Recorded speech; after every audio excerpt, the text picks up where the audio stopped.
Today, we're going to cover 5 houses you are guaranteed to regret ever owning.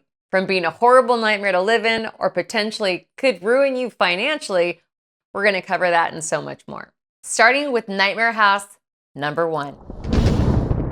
I have these fabulous clients that were moving to the area to be closer to their children and their grandchildren. We were 1 day away from closing escrow. We were doing our final walkthrough. During our walkthrough, I noticed something above the sliding glass door. The sheetrock was bubbling. We got up there, we took a look. The wall was wet. There was water damage. And there had been water damage there for a long time. There was mold. Not just mold, but actually black mold. We stopped escrow from closing. We had a mold inspector come in, and then they cleaned it up. There were people in hazmat suits. This was serious. 1 day later, and this would have been completely on my clients. So nightmare home number 1 is any home with significant water damage. If left untreated and unresolved, it could potentially lead to mold, which is going to have a cost on your health as well as your pocketbook. Moving on, nightmare house number 2. What makes a house a nightmare isn't always the house itself. What do they say? Location, location, location. Can you imagine finding and purchasing the most perfect house? You move in, you spend your very first night there, and you're awoken by a loud bang in the middle of the night, and you don't know whether it's a firework or a gunshot. Nightmare home number 2 is any home where you don't feel safe going outside. Now onto nightmare home number 3.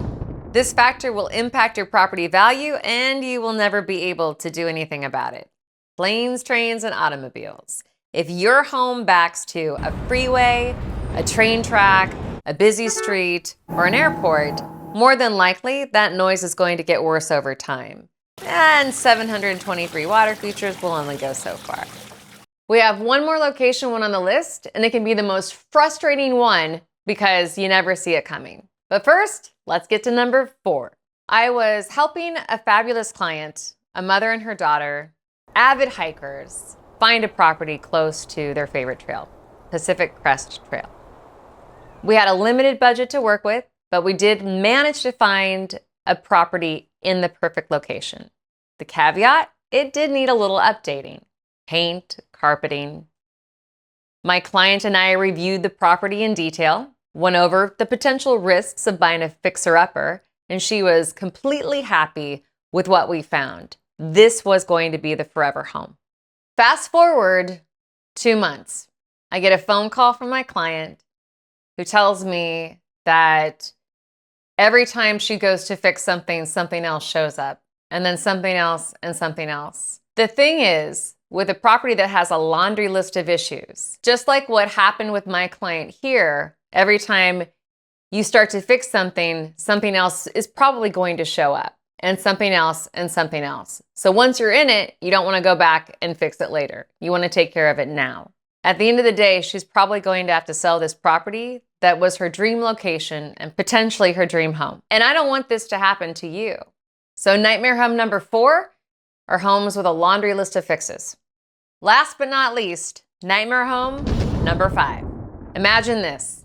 You've worked hard, you've saved your money, and you purchased your own home. You're living the American dream. Beautiful home, beautiful front yard with a perfect location for a shade tree, just like the kind your grandparents had in their front yard. You plant the tree, you nurture it, you water it, and you start getting notices in the mail saying you need to take your tree out. And if you don't do it, you're going to get fined. You're going to get fined every week. Monetarily, you're going to have to pay money until your tree is removed. Your cookie cutter perfection has now become a cookie cutter prison because you live in an HOA. Nightmare home number 5, living in an HOA.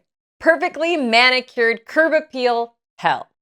You have the uniformity of perfection, but you're not allowed to choose what color to paint your house, or if you can put a gate in front of your house, or if you can plant a tree. It's a tricky situation, but every HOA is completely different.